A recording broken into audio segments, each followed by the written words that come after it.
मी Ganesh bore Avsari Khurd येथून अमृत juice टेमकरमाळ्यामध्ये या आजींना दिलं होतं। यांच्या तोंडून आपण ऐकू त्यांना काय काय त्रास होत होता आणि आता काय काय आराम पडला। सांगा आजी, नाव सांगा तुमचं। बाबूबाई टेमकर। पुढे हां, तुम्हाला काय काय त्रास होत होता? पित्ताचा त्रास होता, डोकं दुखत होतं, पाय दुखत होते, पित्त बोट घालून पित्त पाडायला लागायचं रोजला। आणि आता एका महिन्यामध्ये किती वेळा पाडावं लागलं? एकच बारी पाडलं। आता पित्ताला फरक पडला, 50% फरक पडला। आणि डोकं किती दुखायचं राहिलं? डोकं राहिले दुखायचं, 100% डोकं दुखायचं राहिलं। आणि पायांना किती फरक पडलाय? पायांना तर आत्ताच औषध चालू केले, आर्थोची गोळी चालू केली।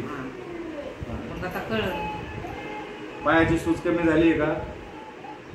अजून वाटते आपण थोडीफार कमी झाली आहे का नाही झाली?